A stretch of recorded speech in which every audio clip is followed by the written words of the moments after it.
Good morning, everyone. We're going to go ahead and get started. First of all, let me introduce myself. I'm John Sondag. I am it's my privilege to serve as the president of the Alumni Board for this academic school year. I first of all want to thank everyone for coming this morning, celebrating the Eucharist with us, and attending our meeting and our brunch. You know, it's great to see so many Alumni Board members, and it's particularly those that brought their wives and their kids. So it's great to see the families out here this morning. All the Alumni Board, really for everything you do in volunteering your time to help move the mission of the Alumni Board forward.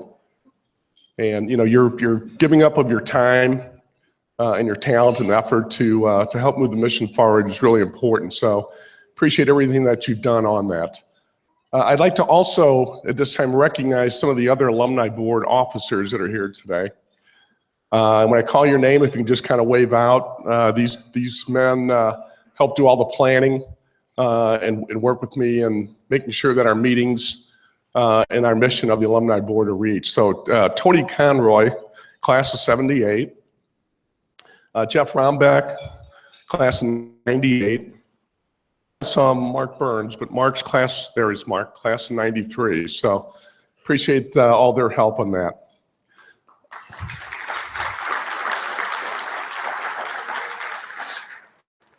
I'd like, as we traditionally do, I'd like to ask if there are any first-time Alumni Board members, if this is their first meeting. If it is, I'd like you to kind of stand and just give a real brief introduction of who you are, maybe your class and what you do. So is there anyone here for the first time, their first Alumni Board meeting?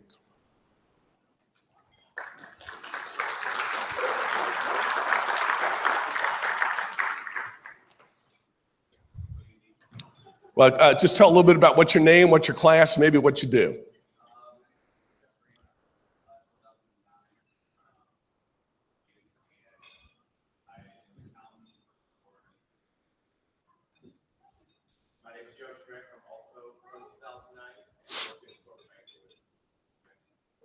Okay, great guys, thanks for being here.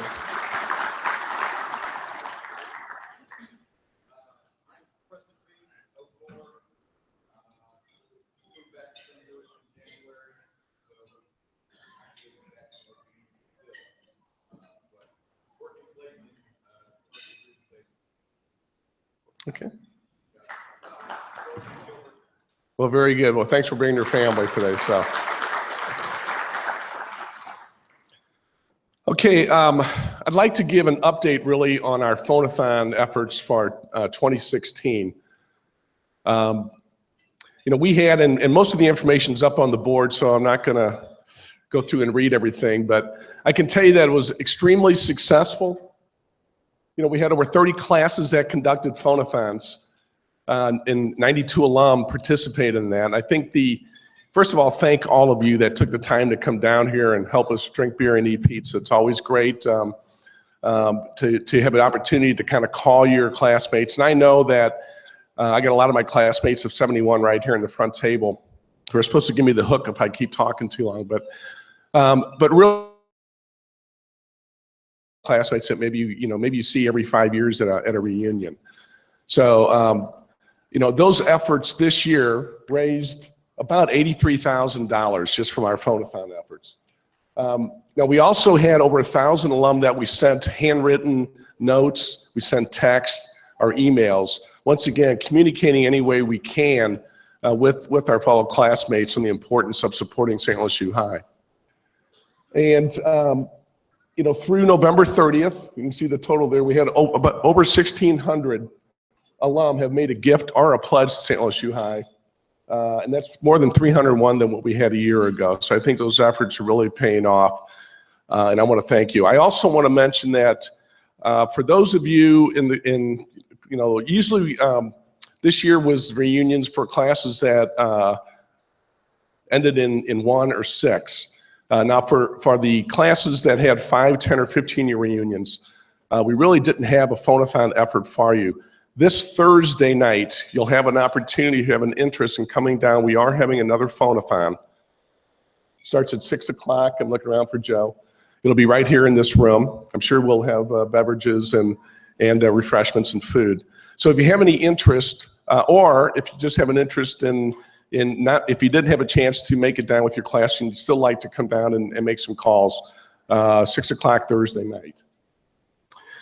Also, along with our giving, many of you know, if you're involved with charity organizations, that last Tuesday was kind of Giving Tuesday. And if you're like me, you got inundated with a lot of emails from every charitable organization. But St. Louis U High had their own opportunity, and we netted about 268 gifts on that, and it raised over $26,000. And once again, those are mostly for alumni. So appreciate one other way to kind of reach out to get our alumni involved in supporting the school financially. At this time, I'm going to introduce our guest speaker. And many of you may know Dan Schlafly. Dan is in the class of 57. He's been involved in the alumni board, and so I'm sure many of you have heard him speak or talk or seen him here. I want to give you a little bit more about his professional background. Dan is a full professor of history and international studies at St. Louis University. He's also the director of the Russian and Eastern European Studies program there. Dan received his undergraduate degree from Georgetown and then spent a year at the University of Munich on a fellowship.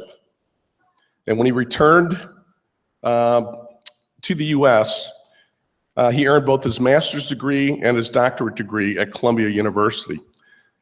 And then Dan wasn't done. Much later in life, in 1998, he decided to get his MBA from St. Louis University. His academic work has focused on the history of Russia, but he's also published extensively on the Jesuits and their influence on the history both in Russia and in America. So please welcome Dan Schlafly.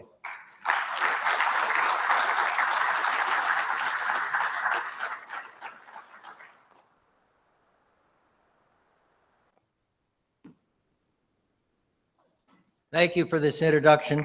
This is not an audience that needs to be sold on the worth of the Jesuits, but I went 4 years of Jesuit education right here, like most of you. And then, as Mr. Sontag said, 4 more years of Jesuit education at Georgetown. But I didn't really know very much about Jesuit history, and only later got in through it by the back door when I was doing, of all things, Russian history, and found out that there was a Jesuit church and school in St. Petersburg. I said, what are they doing there? So that one thing led to another. And so I thought I'd give a little overview of the Jesuits in general, you know, what happened in this, what's called the Suppression era, when they almost disappeared from the pages of history, and then a little bit of a run-up up until today. So you can see on the first slide, these were the primary foci of the Jesuits right from the start. Education, academic work, and mission work. Here are the first, next, Joe, next one. Okay, here we have 2 Jesuits you all know. Ignatius of Loyola, the founder of the Jesuits, and there the book he's holding has got the famous Jesuit motto on it, Ad Majorem Dei Gloria, greater glory of God. Then on the right next to him is Francis Xavier, one of Ignatius's companions, who embodies the great missionary aspect of the Jesuits. You see him preaching to people in India, but he also went to Southeast Asia, he went to Japan, and died just off the coast of China before he could get there. So that's the early Jesuits, and they began to expand very, very rapidly, even during Ignatius's time. Joe, next. Now, Jesuit education. Ignatius, right from the start, believed that education was an important aspect. The picture on the left side of the screen is of the Roman College, which was founded under Ignatius's orders in 1551, made various changes and is now the Jesuit-run Gregorian University in Rome, which is still run by the Jesuits under direct papal approval. This title page on the other side may not be so familiar. It's what's called the Ratio Studiorum. What's that? Because the Jesuit colleges proliferated so rapidly, educational innovations, a group got together late in the 16th century and put together this Ratio Studiorum, which translates as plan of studies. And it's a detailed outline of what you should study, when you should study, how the teachers should be prepared, what to expect from the students, and so on. All of us had this at St. Louis U High, and you still see bits and pieces of it in the curriculum and here and elsewhere. So if you have a hierarchical succession of courses, if you have pre-election, if you have academies, if you have review, if you have competition among students, if you have expectations of going systematically from grammar to rhetoric and on to philosophy, that's the Ratio Studiorum. In those days, the education, the boys, and it was only boys, started at maybe 8, 7, and then they came out at the other end at about age 18, ready to go on to a university or to somewhere else in life. So this became the norm for Jesuit schools all over the world and was imitated by lots of other people, non-Catholics and non-Jesuits. And well, because the Jesuits had this super reputation, as they still do, for education. And even today, for example, you'll see a Jesuit school, lots of the students are non-Catholics. When the Jesuits had a school in Baghdad, before they were kicked out by Saddam Hussein, most of the students were Muslims. Years ago, my wife and I were in a Jesuit college in Cairo. Most of the students were not Catholics, but they were attracted by the Jesuit excellence. Okay, next. All right, here's education on the local level. On the left, you can see the seal of Georgetown University with the date 1789, although the first student didn't show up until 3 years later. And it's deliberately modeled on the, why do you think the seal of Georgetown is a deliberate imitation of the Great Seal of the United States? And the St. Louis U seal also is. Yes, why? That's true, it's Washington, D.C. But why would you take the seal of a Catholic college and make it look like an American seal? Of course, there's a change. Instead of the arrows and the olive branch, they've got a cross and a globe, but otherwise it's the same. And ours at St. Louis U is the same seal as well. What's the status of Catholics in American history? A persecuted and distrusted minority. In the time of the Revolution, we were like 1-2% of the population, and there was huge prejudice against Catholics in general and Jesuits in particular. And one thing upon which two great enemies, John Adams and Thomas Jefferson, could agree was that the Jesuits were a band from hell. And we only let them in. We don't want them here, but by God, we have religious liberty here. We have to allow them, even these sons of Loyola. If anyone ever merited perdition on earth or in heaven, it was they, but we have to let them stay. Throughout the 19th century and up, I might say even till today, there is this undercurrent of anti-Catholic and especially anti-Jesuit prejudice. There was even a rumor that Georgetown, which is on a hilltop outside of Washington, got some two ancient cannon there, and some bigot even said, well, they've got the cannon trained on the White House in case they ever want to take over the country. Okay, all right, so that's why the seal. Now on the right, you see St. Louis College. That date may look a little strange to you because St. Louis University and St. Louis, this is the ancestor of St. Louis University. This is the first building. The date is 1829, 1818 is not true. Why not? There was a little school at 1818 established, and this is Alvarez's house down by the riverfront by Bishop DeBourg, but there were no Jesuits. They didn't come here till 1823. The school closed definitively, and the Jesuits put an ad in the newspaper here at 1827. There is no Catholic school in St. Louis. We would like to open one. And so it's 1829. And if you want to Google up proof of that, here's a picture of a huge St. Louis U exhibit at the 1904 World's Fair, which is the biggest thing this city ever had or ever will have. There's the huge St. Louis University exhibit. Diamond Jubilee. Count the years, 1829, 1904. So it means you've got 11 more years to prepare for the bicentennial. Okay. But that's the first college building down on 9th and Washington. Okay, next. All right, here's Jesuit science. That's another big area.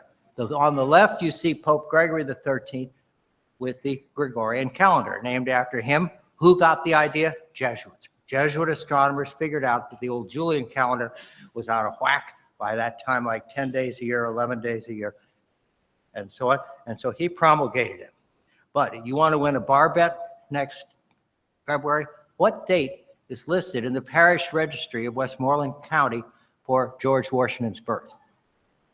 Not February 22nd, but February 10th, because it was the old calendar, because the Brits and the other Protestants didn't want to take a calendar that the Jesuits had cooked up and the Pope had promulgated. Only later they thought, well, I guess they're right after all. So there's the Gregorian calendar. In the middle, you can see the Vatican Observatory outside of Rome. It's now pretty light struck, so most of their work is done out in Arizona. And actually, one of my classmates, Dan Klingelsmith, is also an astronomer at Arizona. They have timeshares. See, every observatory, Harvard gets this. So the Vatican Observatory gets like, I don't know, 30 minutes a night of clear viewing. But first one was in Rome. The second one was out here near Castel Gandolfo, near where the Pope has his summer residence. And there still is a Vatican Observatory, which is run by Jesuits. A couple of years ago, we had a talk by a former director of the observatory, Father Coyne, who came to St. Lucia and talked about his experiences with the Vatican Observatory. And closer to home, some of you may remember, there's Father McElwain of St. Louis University with our seismograph. We had the first one in the whole region, 1909. This is a picture of McElwain with one of the ones from the 1930s. And then and now we have been really central for the study of geophysics, earthquakes, and so on. But there are seismographs at lots of other Jesuit. These are just samples of Jesuit science. All right, next. Missionaries. On the left, Matteo Ricci, an Italian who went to China in the late 16th, early 17th century. There he is, dressed as a Chinese Mandarin. He wrote, he was able to dispute in Mandarin with the learned people of China. He wrote a theological text in Chinese, and it was said of him that he could look at a page of Chinese characters and have it memorized in 3 minutes, 200 characters. And so there he is, dressed as a Mandarin. And this is another famous Jesuit feature, enculturation. That is, you got to adopt to, you've got to understand the cultures in which you're trying to work. Middle one is another saint. I'm sure you know St. Isaac Jogues. One of my classmates unfortunately referred to him as St. Isaac and St. Jogues, but we're moving on from that. He and the other Jesuits, collectively known as the North American Martyrs, were killed by the Iroquois in the 17th century for their missionary work among the great enemies of the Iroquois, the Hurons. They have a big shrine to them in upstate New York. On the right, you see the first European, and incidentally the first, who was incidentally a Jesuit, to float by what became St. Louis. That's Father Jacques Marquette. You've all heard him, went down the Mississippi, was going to get to New Orleans, didn't get quite that far, and there he is on the banks of the Mississippi in a fanciful depiction trying to convert some Indians. Okay, next. Now, what happened? This I did not know, that the Jesuit order was suppressed by the Pope. It almost vanished from the pages of history. The formal suppression was issued in 1773. Why? Large part because the anti-clerical figures in the Enlightenment hated the Jesuits, Voltaire and that crowd, put pressure on the governments. The governments of France and Spain and Portugal in particular were very anti-clerical, and they really resented the role the Jesuits had, particularly among the missions. Has any of you seen the movie The Mission? Okay, that's the story, see, of the Jesuits trying to protect the Native Americans against the Spanish government and the slave dealers and the traders who came in. So it was a perfect storm. The Enlightenment, Jansenists, rivalry from other religious orders, and in France, Spain, Portugal, and so the Pope suppressed the order. The suppression occurred a few years earlier in Spain. That's a picture I found. And overnight, all the Jesuits in Spain were rounded up put on boats and dumped over in the Papal States. In other cases, they were put in prison for years at a time. So, end of the Jesuits? No. Catherine the Great saved them. Why? She had Jesuits because she'd picked some up after taking part of Poland. And she said to the Pope, I'm not going to publish your edict. These people that I'm quoting, these are the best rascals in the world. They're educators. They're keeping my people loyal. They're astronomers. They're men of learning. So throughout the whole suppression period, Catherine protected and encouraged them. And there was one guy who spoke out against him, so she sent him to Siberia. So here's the great paradox of history. The Jesuits are saved by an Orthodox sovereign converted from Lutheranism who really didn't have any religion at all. But for her, the Jesuits were wonderful educators. They were men of learning, and they were totally loyal to her. All right, next. So throughout this whole period, you've got Jesuits flourishing in Russia. On the left is the great church school, Polotsk in what today is Belarus, part of the Russian Empire, which throughout the suppression period was where the Father General lived, because then they elected a Father General despite the protests of the French and the Spanish in this period. And on the right, you have the picture. Anybody been to St. Petersburg? Did you see the church? Beautiful church right on the Nevsky Prospect, right across from the Kazan Cathedral. It's a church of St. Catherine, named for you-know-whom, which became, for a number of years, the Jesuit church and residence right next door. They had a college or a school where lots of the sons of the Russian aristocracy were educated. Okay, so there they are throughout the suppression period. And in that period, they also, this is my favorite picture, which I used as a cover for the book I translated about that. That's the seal of Father Gabriel Gruber, who was the general of the society in the Russian Empire. And to show his loyalty to Russia, on the seal, there's the Tsarist double-headed eagle, and the inscription around the edge in Russian says, seal of the general of the Jesuit order. So no Catherine, no Jesuits. You wouldn't have Jesuits today if it hadn't been for her. And that's the stuff I wound up doing research on. Next. All right, so now we have the Jesuits restored. A lot of people said, we miss these guys. They're educators. What's the church going to do without them?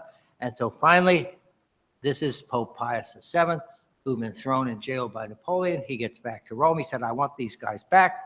Other monarchs are calling for them back. So in 1814, after he gets back to Rome, well, his first act is to restore the Jesuits. And so he issues, here's the Bull of Restoration being handed to an aged Italian Jesuit. But they were already back before that, sort of semi-legally in England, the United States, and other places. As a matter of fact, Georgetown was going in the tank. The man who founded it, John Carroll, had been a Jesuit, but he wasn't a Jesuit when he founded Georgetown. He never went back to becoming a Jesuit.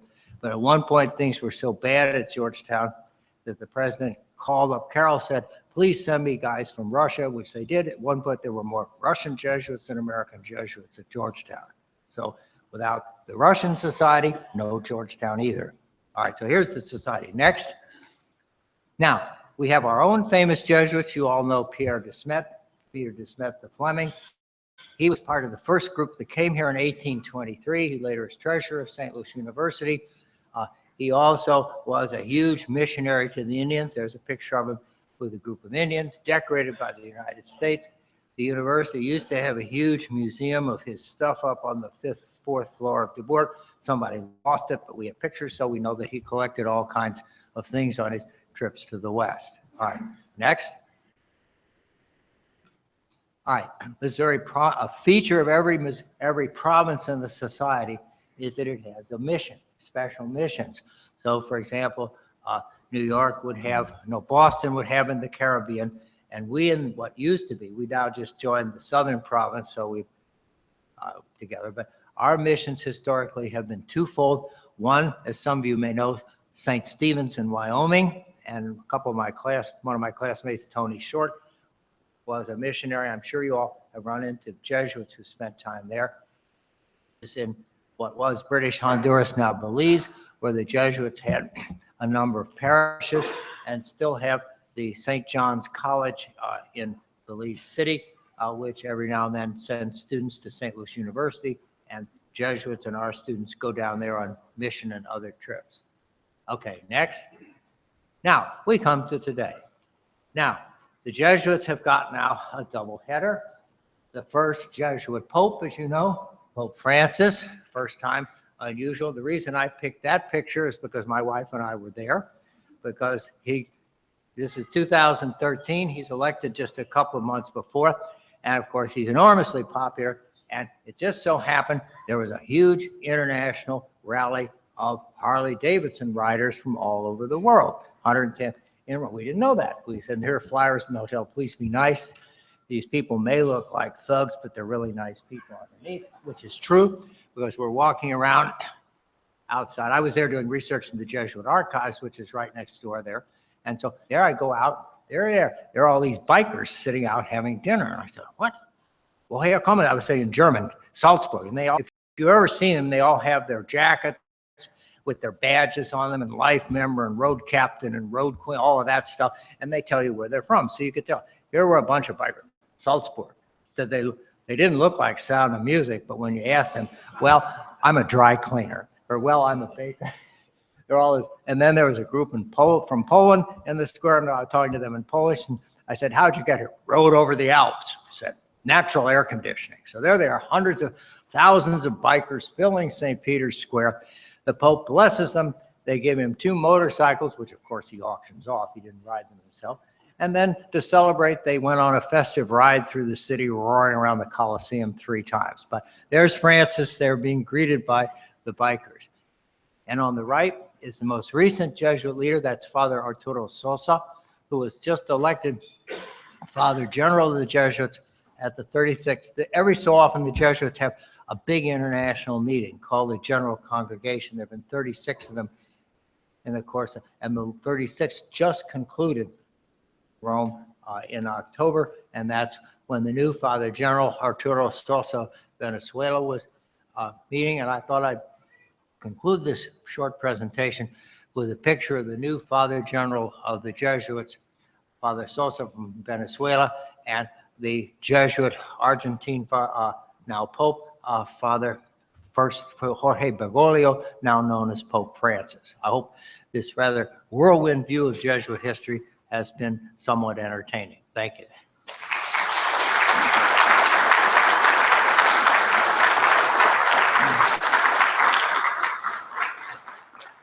Yeah, any questions? Yes, sir. The new Martin Scorsese movie coming out about the Jesuits. The Silence. I haven't seen it. Do you know anything? Is it based on some historical something? Yes. What I know about, okay, the Jesuits had a mission to Japan. And actually Francis Xavier was in Japan, but then the tide turned, and they had some converts. They even had some Japanese Jesuits, and I didn't put a slide up, but if in Macau, they still had the remains of a huge church and seminary, which was set up to train Jesuits for the Japanese mission, including Japanese. However, the climate turned against them, and some of the new authorities turned against the Jesuits and persecuted them and a number of their Christian converts in very savage ways. And some of them recanted, some of them stayed true. So that's the topic of the movie, but I haven't seen it. Anybody else? Yes, sir. Can you give a comment on the Catholic persecution in Russia in the 1900s? The what issue? Catholic persecution in Russia in the 1900s. All right. Okay. Very briefly, what happened as the Russian Empire expanded, it picked up all kinds of non-Russians, so that by 1914, and again under the Soviet Union, only half of the empire were ethnic Russians. It also included large numbers of Catholics who'd been, and when Catherine conquered Poland, others from Lithuania, and then there were others who were brought in by Catherine as settlers in the Volga regions. These are the so-called Volga Germans, one of whom in the United States was Lawrence Welk. These are the people who were Catholics or Lutherans. They were brought in because they were farmers. So she's got this multinational, multi-ethnic ethnic empire. In the Tsarist times, they were tolerated. They didn't like them so much, but as it was a foreign faith, they were tolerated. Then, of course, when the Soviet Union comes in, you have savage persecution of all religions, but particularly Catholics, because they were seen as agents of the Pope, agents of international capitalism and imperialism. So under the early Soviet period, the Catholic Church in Russia was really just wiped out. And then later, they were allowed to have one church here, one church there, one church somewhere else. My wife and I were there in 1970. We visited the one functioning Catholic church, Petersburg, then Leningrad, but it was little old ladies and KGB guys were the only other people there. That's true. And then after the fall of communism, the Catholic Church was allowed to come back. It's still only 1%, and there still is a lot of prejudice on the part of the state against Catholics and anybody who's not Orthodox, and complaints about proselytizing and foreign support and so on. The ones who really get it are the Jehovah's Witnesses, because they don't like any kind of state authority, but the Catholics get some of it too. So it's kind of off again, on again. And actually, some years ago, one of our, St. Lucie High graduates, maybe some of you knew him, Brian Roach, graduated from here in like 2001, then St. Lucie 2005. He came into my office one day and he said, I've got a job offer in Phoenix, Arizona. I said, he was criminal justice. I can be a police officer in Phoenix. I said, do you really want to wake up in 40 years and say you spent your best years writing traffic tickets in Phoenix? Well, no. I said, do you want a life adventure? Yes. I said, are you sure? So I got him a job at a Catholic parish in Vladivostok, Siberia for 2 years. I didn't do it. I had a friend of a friend. And so he spoke fluent Russian. He got there. He had a wonderful time. He was counseling women who had abortion. He started Boy Scout troops and all kinds of things. Then he came back, not wanting another challenge. He joined the army, learned Arabic, worked for the NSA, and you may run into him one of these days because he's got a great job at the new geospatial agency that's coming downtown. So that's he's one of our poster boys, and I might add one of St. Lucie High's as well. Another one, but I don't want to take up too much, Michael Meyer, who graduated from here in 2010, from St. Lucie in 2014, double major in biology, Russian studies. He got a Fulbright to study the ecology in Lake Baikal, one of the very few Fulbrights ever given out by the Russians. Had other grants to go there, and he's now got a full ride fellowship to study environmental biology at the University of Washington. So all I can say is keep up the Russian program here. When we get these guys, we really can send them on. Okay, thank you. Anybody else? Yes, sir, in the back.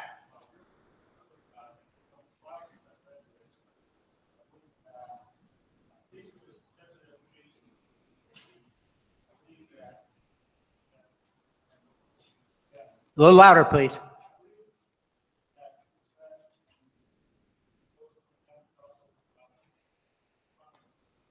That's true. That's true. Okay, that's a little different. The Jesuits didn't get here till 1823.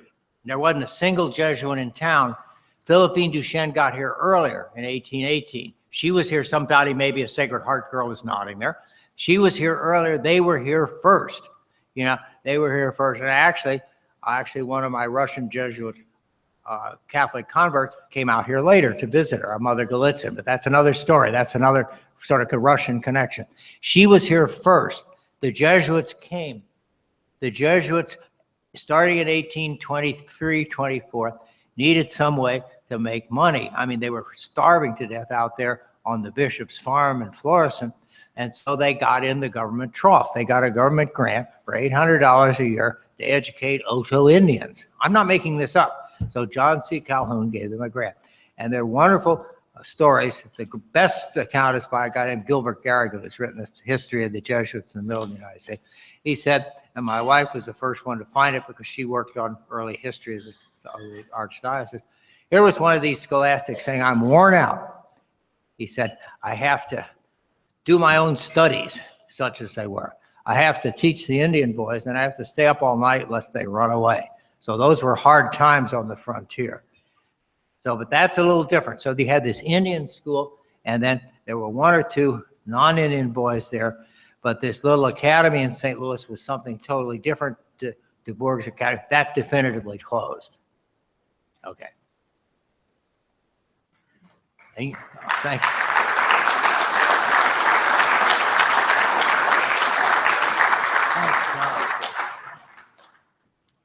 All right, thanks, Dan. Appreciate that.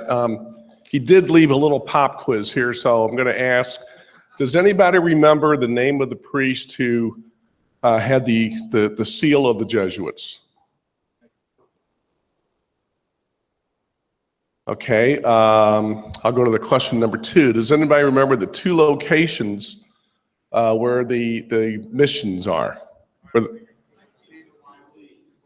Belize and Wyoming. Okay, great. So you win a St. Louis U High cup with a peppermint stick in it. So thank you.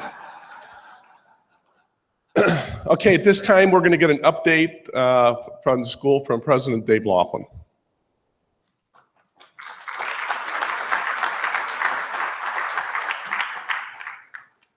Thank you, John. Thanks, Dr. Schlafly. I told Joe Patke, he said, do you have any slides, anything you want to do for the school update? And I said, no, I'm going to talk about politics. And I didn't get a response to that email. Aren't these kids being so great? I thought maybe one thing we should do, because I do want to talk about politics, believe it or not, is we should sing around to Jingle Bells. I think it's Christmas. All right, ready? Jingle bells, jingle all the way. Oh, what fun it is to ride in a one-horse open sleigh. Hey, jingle bells, jingle all the way. Oh, what fun it is to ride in a one-horse open sleigh. Dashing through the snow in a one-horse open sleigh. O'er the fields we go, laughing all the way. Bells on bobtails ring, making spirits bright. What fun it is to ride and sing a sleighing song tonight. Oh, jingle bells, jingle all the way. Oh, what fun it is to ride in a one-horse open sleigh. Hey, jingle bells, jingle all the way. Oh, what fun it is to ride in a one-horse open sleigh.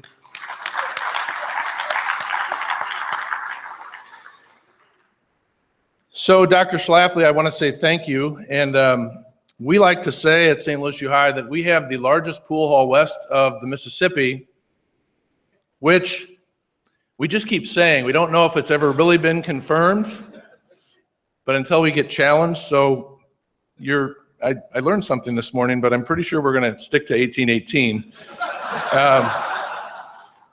And we might put asterisks on paper as we move forward. I don't know, but thank you so much for the presentation. And I think what I'd like to do is just spend a little bit of time, and I hope it's in some way complementary to that wonderful brief history of the society, thinking about the question why. Why did St. Ignatius want to found a religious order? Why do the Jesuits involve themselves in education? Why were they so fervent to expand around the world? Why have they enculturated, as he said, and adapted over the course of history? That Ratio Studiorum that Dr. Schlafly showed in 1599 was adapted in 1823, because by 1823, the Jesuits had almost 450 schools, and all of a sudden they had learned about different parts of the world, and they expanded from philosophy and theology and Latin and Greek to native languages, geography studies, things that made sense because their mission was expanding the globe. But why? And then in the why, there's a little bit of the how. So not only did I not respond to Joe Patke and say, well, I'd like to talk about politics, and I could hear on the other side of the floor there, oh my goodness. it was a little bit of a conversation about the how with the why.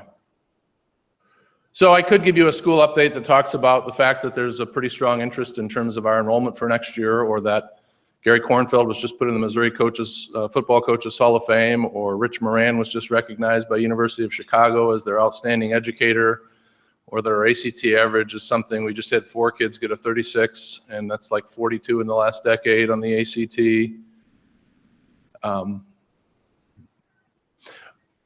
But the goal of our life is to live with God forever. And all the things of this world are created so that we can come to know, love, and serve God more readily. And if anything in this world gets in the way of that goal, then things are out of order. Now, that's a paraphrased quote of St. Ignatius' first principle and foundation, and it's the heart of why. So as scary as, by the way, not writing Joe Patke back, I don't have any notes. So I'll watch the clock in the back. We just had a wonderful faculty and staff retreat, a Jesuit, Father Casey Beaumere, that I suspect some of you have had at White House Retreat, came and gave what I think is a wonderful and simple reminder of that purpose. If anything gets in the way of that reason and it displaces God, then it's disordered, it's out of order. Ad maiorem Dei gloriam, for the greater glory of God. That's the purpose, that's the why. And I think the discovery of information that happens in schools is itself a discovery of the Creator. So Dr. Schlafly gave us a wonderful example of the Gregorian calendar, and the Jesuit who discovered it was a man named Christopher Clavius. And one of his students was Galileo, who the church condemned until 1992. And Clavius, one of the premier mathematicians in the world at the time, risked his entire reputation by saying, back then, my student is right. Because in math and in astronomy, he discovered creation and truth. And the purpose of Jesuit education is for all of us to form ourselves in that discovery of this creation that is from God, so that we can know how to love and serve God well.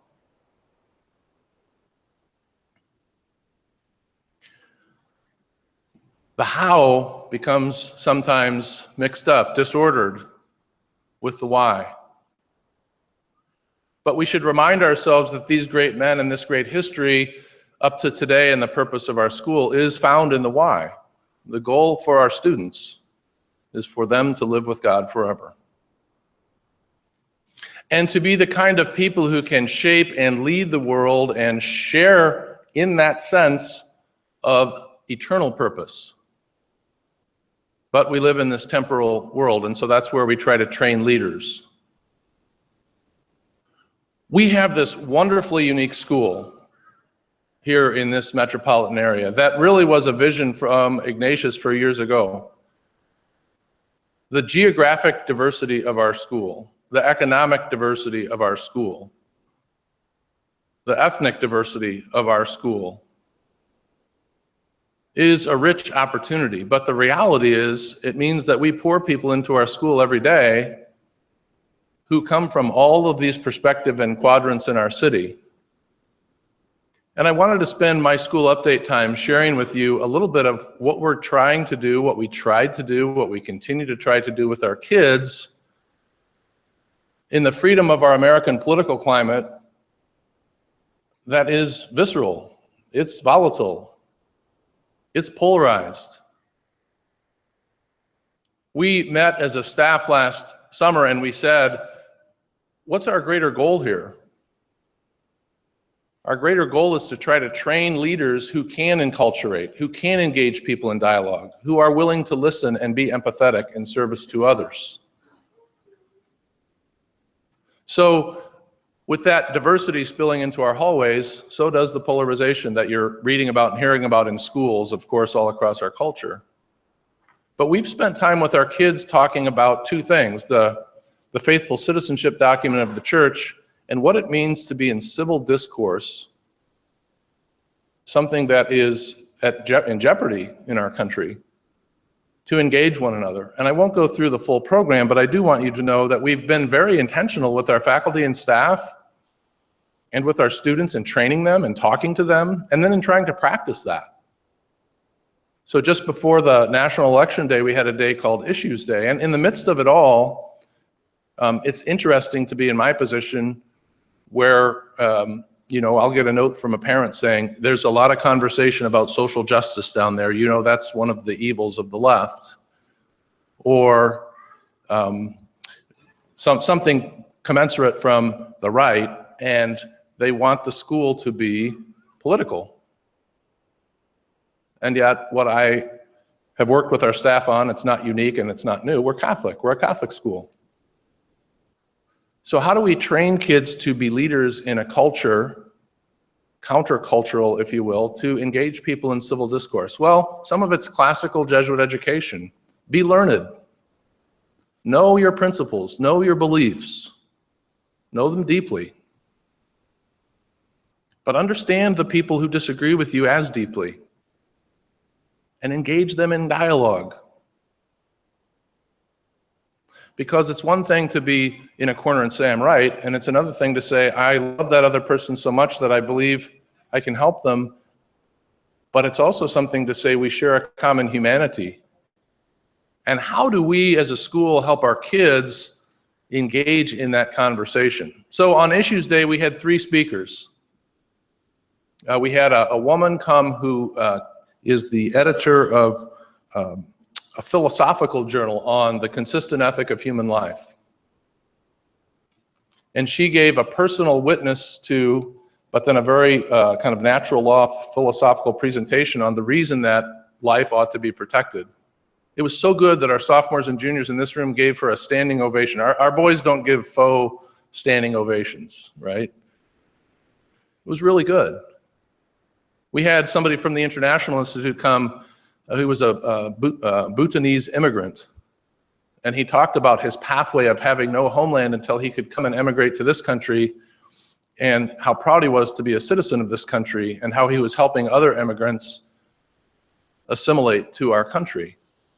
But this philosophical debate became personalized and an individual for our students, who again gave him a very rousing set of applause. And then we had a speaker come and take a look at poverty in our country, particularly as it pertains to race. Then we had our kids, after training them, go to classrooms and pick a topic and pick a side of the room where they disagreed with each other and practice civil discourse, practice talking to each other, researched a topic. We've had a debate on welfare in our theater with our students, with civility, with differences of opinion. We have sent 50 kids to the Youth in Government Conference in Jefferson City to get engaged in the political process. We sent almost 50 kids to Washington, D.C. in the Ignatian Teach-In, and they met with elected representatives. Students are going to be our future leaders. There is something about the temporal polarization of our country that doesn't fit into the paradigm of our goal to live with God forever. And we're trying to remind our students of that. And that doesn't mean people's politics and their principles and their engagement aren't important. We had Dr. Julie Rubio, who's a theologian at St. Louis University, come and present an all-school assembly to our kids. And she certainly at the end of it encouraged active citizenship. But one of the reflections she gave to our students was maybe the most important thing we can do is be faithful Christians, because that witness to our culture may be more transformative, may communicate more, may find more common ground, may remind people of an eternal purpose more than any particular political cycle. And I think in our country, the witness of Pope Francis too, and I'm about to end, is extremely important to the why. He talks about not holding on to ideologies without the purposeful engagement of human beings. because human life is messy. There's a lot of gray. So we have our principles, and we wish to help other people through those principles. We wish to shape the world, but the implementation of that is messy. And so I'm really proud of our school this fall that we spent intentional time making sure we remembered why we exist, at how we could help our students engage right now in a culture that is just not talking to each other. Because that type of leadership is what Jesuit schools are supposed to be about, and it's difficult. And I don't want to sit here and paint a picture as though it's all been perfect. There are people in our building still, remember this rich opportunity and diversity, who say, I'm worried that our school's too liberal, and I have other people who say, I'm worried that our school is too conservative, and so I say, I think that means we're doing something right. Because we have engaged this sense of rich dialogue in our building. And I think more than any test score or admissions update, any sports team or activity, that's what I want you to know from this school update. As we are in the season of Advent, we are reminded that the real incarnation of the person of Jesus Christ, at the end of the day, is why this school exists. And I hope and pray that the efforts of our faculty and our staff and our students are trying to deeply connect to that person. And I hope and wish and pray for each of your families that you have a blessed Advent and a very Merry Christmas. So with that, I know that's not very specific, and I know it's 11:30. I'd be happy to answer questions. I may not have spoken about much in detail as far as a school update. If there's something you've heard, want to know, I'd be happy to answer a question, but I want you to know how seriously we take that responsibility for the why our school exists. Any questions about the school year? Joe Patke, I don't think I drug us into the 10 o'clock news, so. God bless you and your families this wonderful season.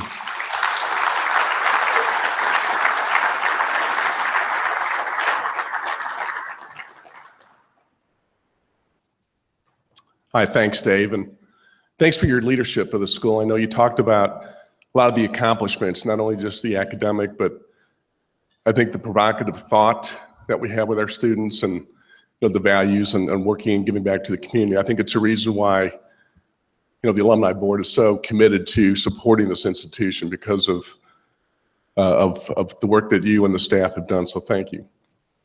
I'm going to conclude by talking a little bit about some upcoming events.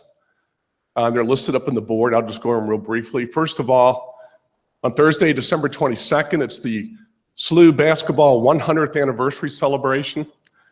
That's the night of the SLU de Smet game, and all the Farmer basketball players will have an opportunity for a reception and then be recognized during the halftime activities.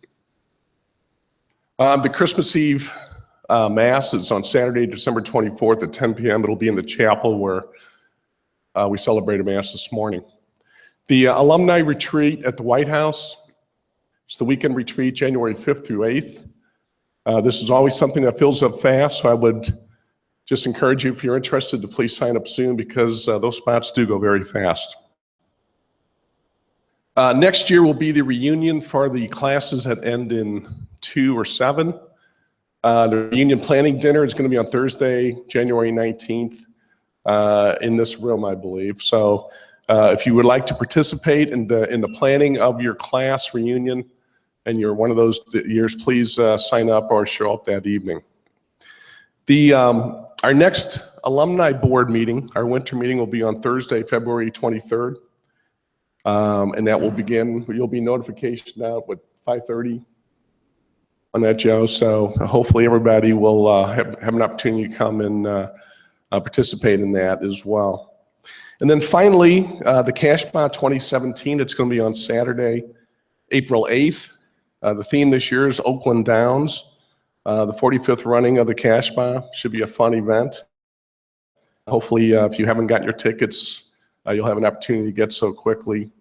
We encourage you to, once again, support the school through supporting the Cashbot. So with that, if there's any questions or any comments, seeing none, hey, I appreciate everybody's time this morning. I want to wish everybody a Merry Christmas and a Happy New Year, and we're adjourned. Thanks.